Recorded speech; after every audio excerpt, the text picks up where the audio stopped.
Hello. Yesterday I cleared a bunch of stuff off my laptop. Did not remember to clear out my photo reel though. Make sure I'm at the right. We're good.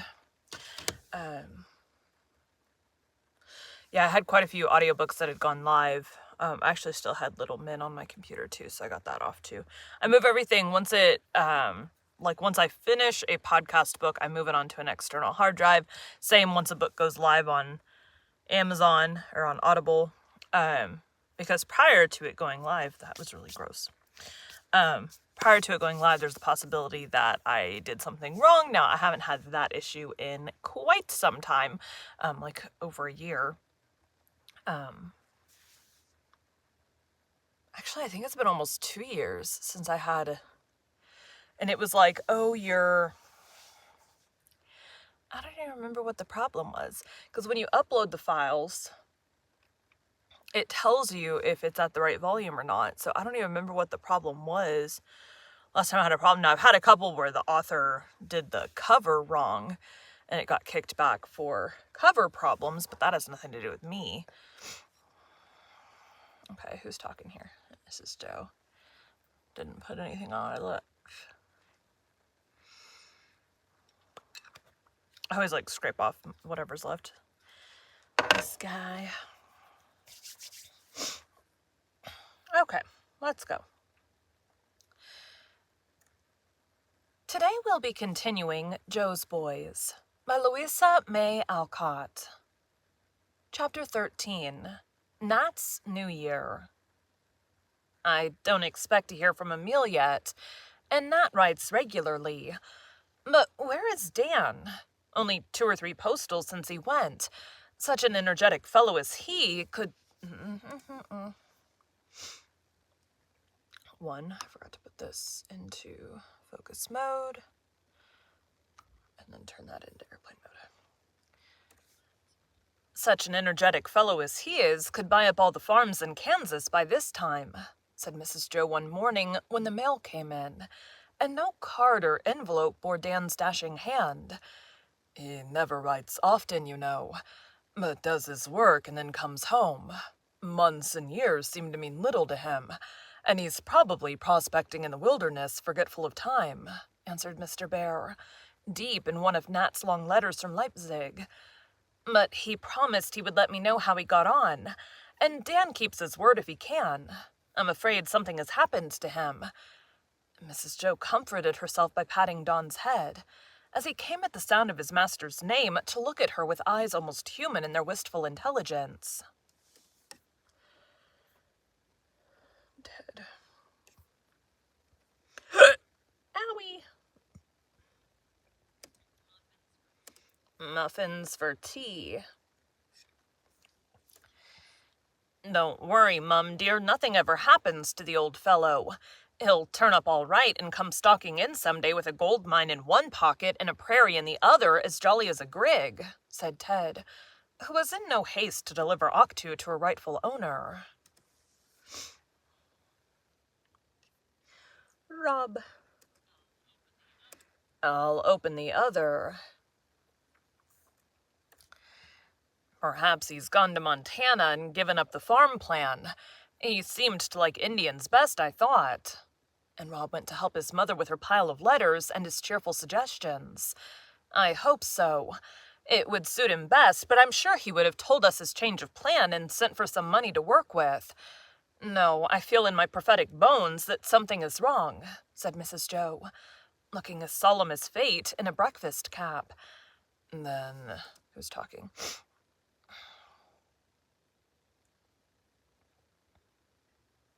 I think it's Mr. Bear. Then we shall hear. Ill news always travels fast. Don't borrow trouble, Joe, but hear how well Nat is getting on. I'd no idea the boy would care for anything but music. My good friend Baumgarten hath launched him well, and it will do him good if he lose not his head. A good lad, but new to the world, and Leipzig is full of snares for the unwary. God to be with him.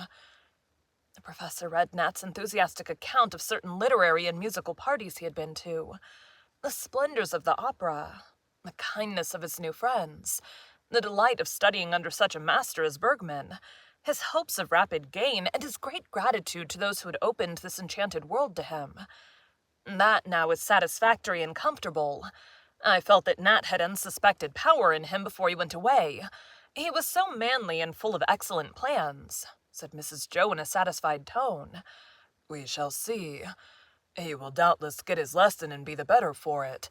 That comes to us in all our young days. I hope it will not be too hard for our good youngling, answered the professor, with a wise smile, remembering his own student life in Germany. He was right. And Nat was already getting his lesson in life with a rapidity which would have astonished his friends at home. The manliness over which Mrs. Joe rejoiced.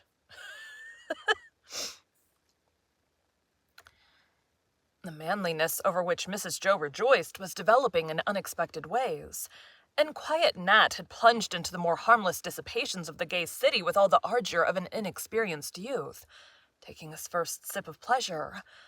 The entire freedom and sense of independence was delicious, for many benefits began to burden him, and he longed to stand on his own legs and make his own way. No one knew his past here, and with a well-stocked wardrobe, a handsome sum at his banker's, and the best teacher in Leipzig, he made his debut as a musical young gentleman, presented by the much-respected Professor Bear and the wealthy Mr. Lawrence, who had many friends glad to throw their open houses.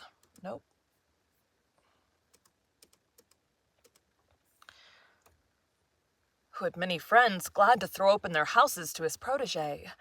Thanks to these introductions, his fluent German, modest manners, and undeniable talent, the stranger was cordially welcomed, and launched at once into a circle which many an ambitious young man strove in vain to enter. All this rather turned Nat's head, and as he sat in the brilliant opera house, chatted among the ladies at some select coffee party, or whisked an eminent professor's amiable daughter down the room, trying to imagine she was Daisy, he often asked himself if this gay fellow could be the poor homeless little street musician, who once stood waiting in the rain at the gates of Plumfield. His heart was true, his impulses good, and his ambitions high, but the weak side of his nature came uppermost here. Vanity led him astray. Pleasure intoxicated him, and for a time he forgot everything but the delights of this new and charming life. Without meaning to deceive, he allowed people to imagine him a youth of good family and prospects.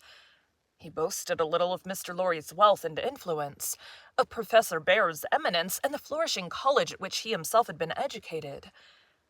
Mrs. Joe was introduced to the sentimental Fräuleins, who read her books, and the charms and virtues of his own dear Mädchen confided to the sympathetic mammas.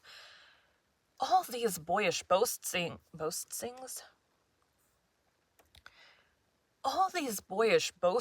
and innocent vanities were duly circulated among the gossips, and his importance much increased thereby, to his surprise and gratification, as well as some shame. But they bore fruit that was bitter in the end. For finding that he was considered one of the upper class, it very soon became impossible for him to live in the humble quarters he had chosen, or to lead the studious, quiet life planned for him. He met other students, young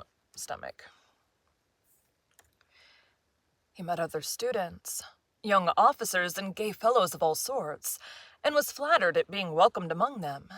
Though it was a costly pleasure, and often left a thorn of regret to vex his honest conscience. He was tempted to take better rooms in a more fashionable street, leaving good Frau Tetzel to lament his loss, and his artist neighbor, Fräulein Vogelstein, to shake her gray ringlets, and predict his return, a sadder and a wiser man. The sum placed at his disposal for expenses and such simple pleasures as his busy life could command seemed a fortune to Nat, though it was smaller than generous Mr. Lorry first proposed. Professor Bear wisely counseled prudence, as Nat was unused to the care of money, and the good man knew the temptations that a well-filled purse makes possible at this pleasure-loving age. So Nat enjoyed his handsome little apartment immensely, and insensibly let many unaccustomed luxuries creep in. He loved his music and never missed a lesson. but the hours he should have spent in patient practice were too often wasted at theater, ball, beer garden, or club. Doing no harm beyond that waste of precious time, and money not his own, for he had no vices, and took his recreation like a gentleman so far.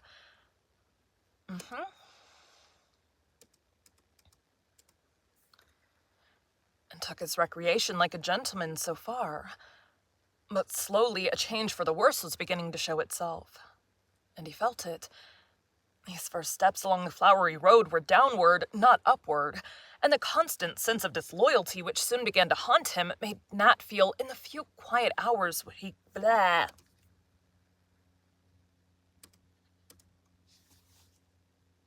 There's an airplane.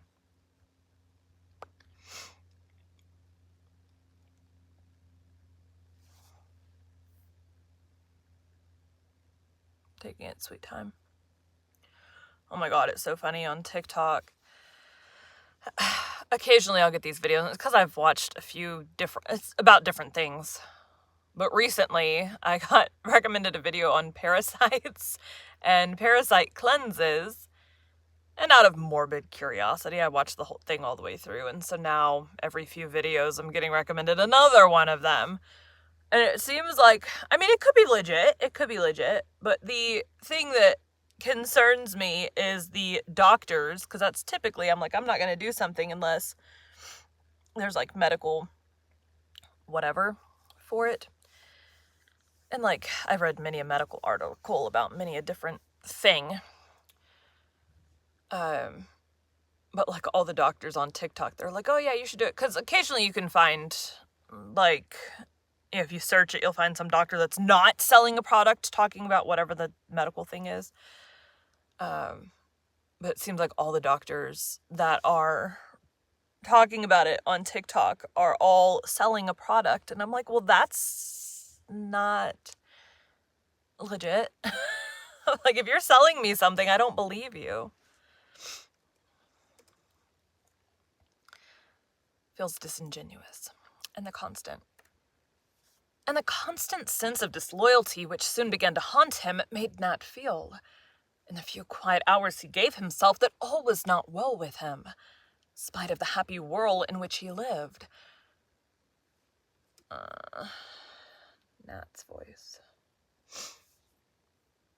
Anyways, I mean, it could totally be legit, but my concern is the fact that I can't find any, and like the people are saying like, oh yeah, they don't talk about it, and they won't blah, blah, blah, blah, blah. Like, it's always explained away why other doctors are not talking about it. Like, okay. It feels like conspiracy theory to me is what it gives.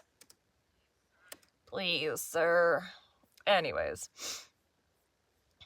It could be legit. I don't know. I'll probably break down and do it at some point, though. Not the weird people that dig through their poop, though. That's just gross. I couldn't do that. I'd end up gagging and probably throwing up. Another month and then I'll be steady, he said more than once, trying to excuse the delay by the fact that all was new to him, that his friends at home wished him to be happy, and that society was giving him the polish he needed. But as each month slipped away, it grew harder to escape. He was inevitably drawn on, and it was so easy to drift with the tide that he deferred the evil day as long as possible. Winter festivities followed the more wholesome summer pleasures, and Nat found them more costly, for the hospitable ladies expected some return from the stranger, and carriages, bouquets, theater tickets, and all the little expenses a young man cannot escape at such times, told heavily on the purse, which seemed bottomless at first. Taking Mr. Lorry for his model, Nat became quite a gallant, and was universally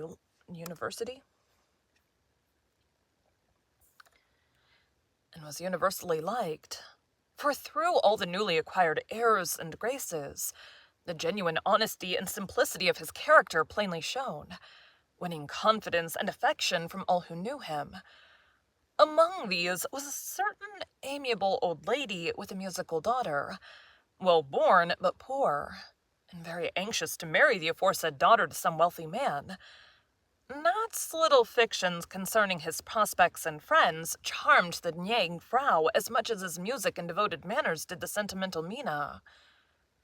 Their quiet parlor seemed homelike and restful to Nat, when tired of gayer scenes, and the motherly interest of the elder lady was sweet and comfortable to him. While the tender blue eyes of the pretty girl were always so full of welcome when he came, of regret when he left, and of admiration when he played to her, that he found it impossible to keep away from this attractive spot. He meant no harm and feared no danger, having confided to the Frau Mama that he was betrothed. So he continued to call, little dreaming what ambitious hopes the old lady cherished, nor the peril there was in receiving the adoration of a romantic German girl, till it was too late to spare her pain and himself great regret. Of course, some inkling of these new and agreeable experiences got into the voluminous letters he never...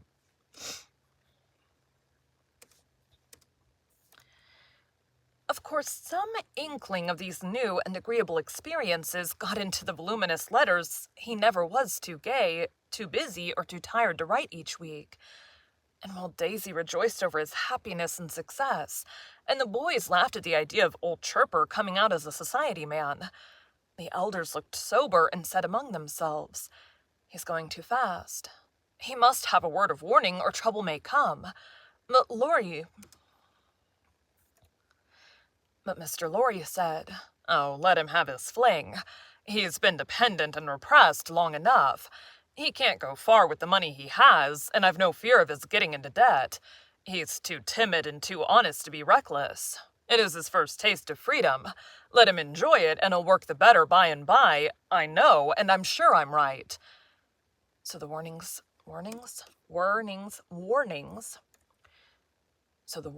very gentle, and the good people waited anxiously to hear more of hard study and less of splendid times. Daisy sometimes wondered with a pang of her faithful heart if one of the charming Minas, Hildegards, or Lutchens mentioned were not stealing her Nat away from her. But she never asked, always wrote calmly and cheerfully, and looked in vain for any hint of change in the letters that were worn out with much reading. Month after month slipped away, till the holidays came with gifts, good wishes, and brilliant festivities. Nat expected to enjoy himself very much, and did at first, for a German Christmas is a spectacle worth seeing. But he paid dearly for the abandon with which he threw himself into the gaieties of that memorable week, and on New Year's Day the reckoning came. It seemed as if some malicious fairy had prepared the surprises that arrived, so unwelcome were they, so magical the change they wrought, turning his happy world into a scene of desolation and despair, as suddenly as a transformation at the pantomime. The first came in the morning, when, duly armed with costly bouquets and bonbons, he went to thank Mina and her mother for the braces embroidered with forget-me-nots, and the silk socks knit by the old lady's nimble fingers, which she had found upon his table that day. The Frau Mama received him graciously. But when he asked for the daughter, the good lady frankly demanded what his intentions were, adding that certain gossip which had reached her ear made it necessary for him to declare himself or come no more, as Mina's peace must not be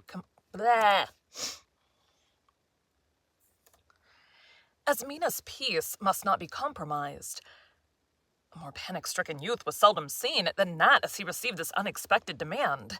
He saw too late that his American style of gallantry had deceived the artless girl, and might be used with terrible effect by the artful mother if she chose to do it. Nothing but the truth could save him, and he had the honor and honesty to tell it faithfully. A sad scene followed, for Nat was obliged to strip off his fictitious splendor, confess himself only a poor student, and humbly ask pardon for the thoughtless freedom with which he had enjoyed their too confiding hospitality. If he had any doubts of Frau Schomburg's motives and desires, they were speedily set at rest by the frankness with which she showed her disappointment. Damn it, stop it! Ugh!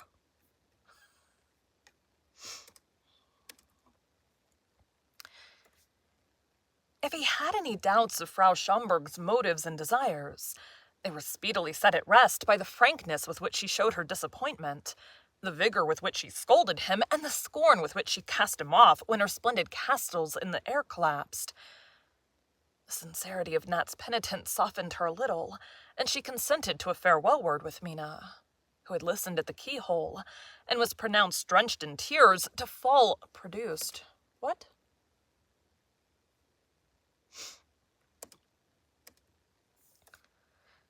Who had listened at the keyhole, and was produced, drenched in tears, to fall on Nat's bosom, crying, "Thou dear one, never can I forget thee. Now my heart is broken, though my heart is broken. Though my heart is broken." This was worse than the scolding, for the stout lady also wept, and it was only after much German gush and twaddle that he escaped, feeling like another Werther, while the deserted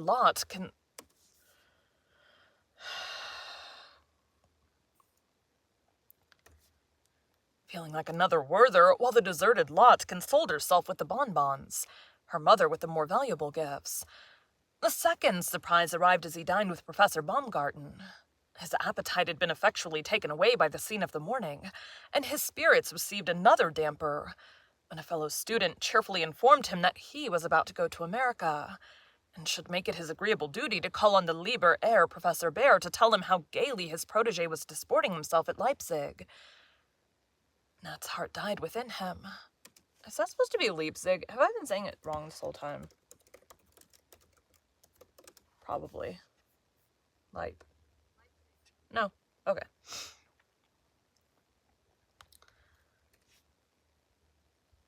I'm trying to figure out where I am. Within him, as he imagined the effect these glowing tales would have at Plumfield. Not that he had willfully deceived them, but in his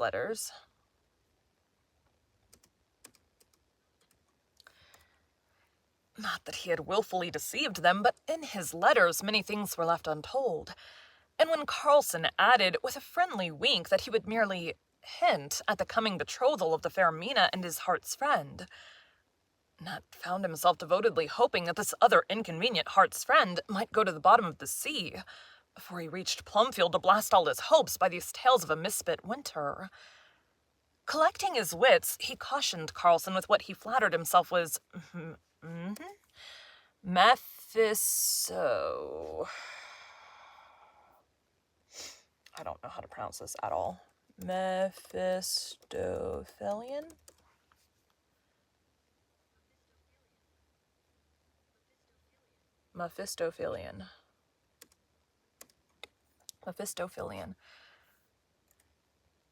Collecting his wits, he cautioned Carlson with what he flattered himself was Mephistophelian art, and gave him such confused directions that it would be a miracle if he ever found Professor Bär. But the dinner was spoilt for Nat, and he got away as soon as possible, to wander disconsolately about the streets, with no heart for the theater or the supper he was to share with some gay comrades afterwards.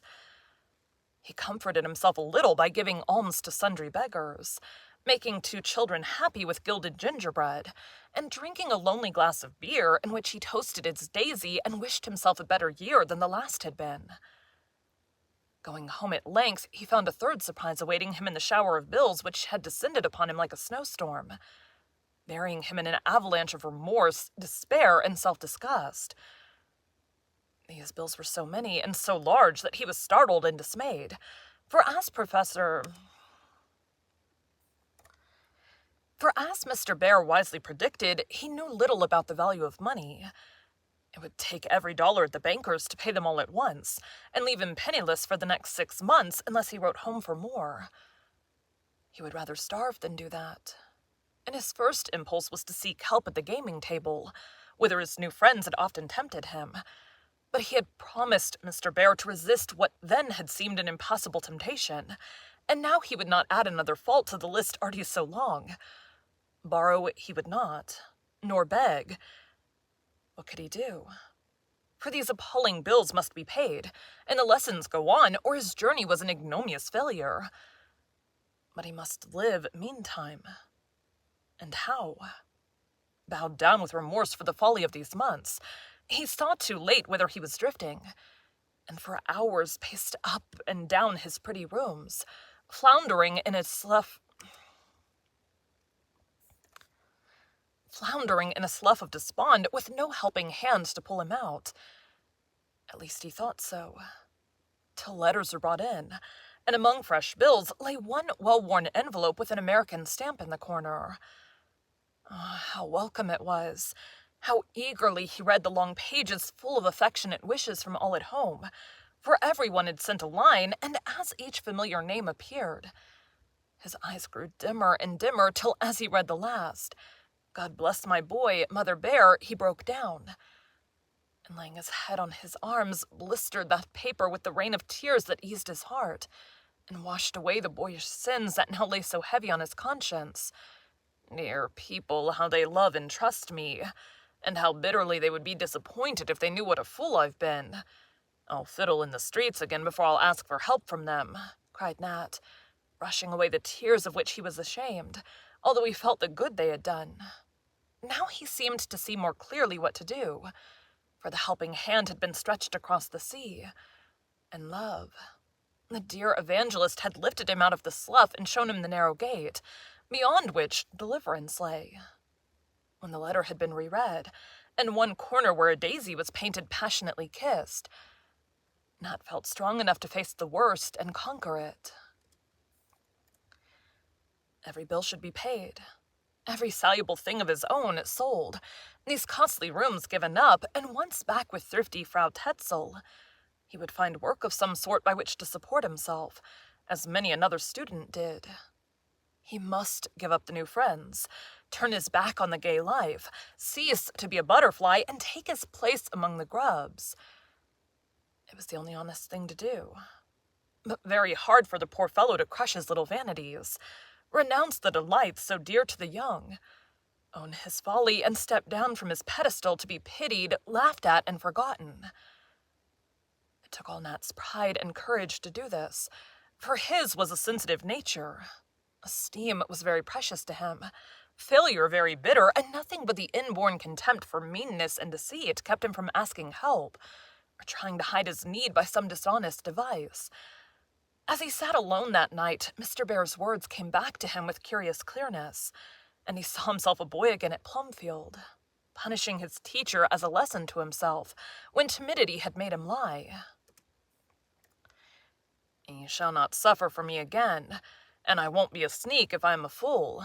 I'll go and tell Professor Baumgarten all about it and ask his advice. I'd rather face a loaded cannon, but it must be done. Then I'll sell out, pay my debts, and go back where I belong. Better be an honest pauper than a jackdaw among peacocks." And Nat smiled in the midst of his trouble, as he looked about him at the little elegancies of his room, remembering what he came from. He kept his word manfully, and was much comforted to find that his experience was an old story to the professor, who approved his plan, thinking wisely that the discipline would be good for him.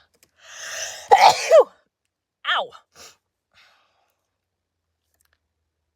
And was very kind in offering help and promising to keep the secret of his folly from his friend Bear, till Nat had redeemed himself.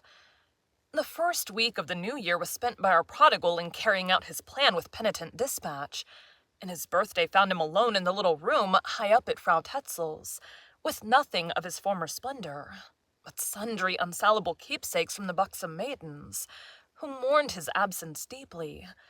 His male friends had ridiculed, pitied, and soon left him alone with one or two exceptions, who offered their purses generously and promised to stand by him. He was lonely and heavy-hearted, and sat brooding over his small fire as he remembered the last New Year's Day at Plumfield, when at this hour he was dancing with his Daisy. A tap at the door roused him, and with a careless, "You're in," he waited to see who had climbed so far for his sake.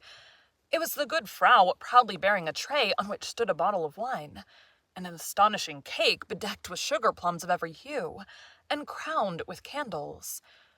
Fräulein Vogelstein followed, embracing a blooming rose-tree, above which her great curls waved and her friendly face beamed joyfully as she cried, "Dear Herr Black, we bring you greetings and a little gift or two in honor of this ever-to-be-remembered day.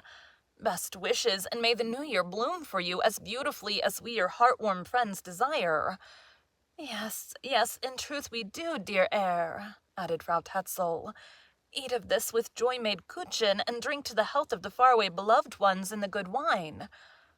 Amused, yet touched by the kindness of the good souls, Nat thanked them both, and made them stay to enjoy the humble feast with him. This they gladly did, being motherly women full of pity for the dear youth, whose straits they knew, and having substantial help to offer, as well as kind words and creature comforts. Frau Tetzel, with some hesitation, mentioned a friend of hers, who, forced by illness to leave his place in the orchestra of a second-rate theater, would gladly offer it to Nat if he could accept so humble a position. Blushing and toying with the roses like a shy girl, good old Vogelstein asked if in his leisure moments he could give English lessons in the young ladies' school where she taught painting, adding that a small but certain salary would be paid him. Gratefully, Nat accepted both offers, finding it less humiliating to be helped by women than by friends of his own sex.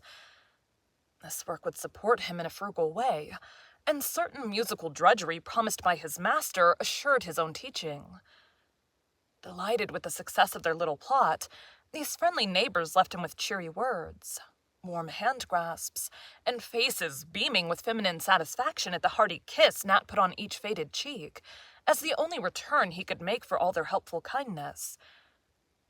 It was strange how much brighter the world looked after that, for hope was a better cordial than the wine, and good resolutions bloomed as freshly as the little rose tree that filled the room with fragrance, as Nat woke the echoes with the dear old airs, finding now, as always, his best comforter in music, to whom henceforth he swore to be a more loyal subject.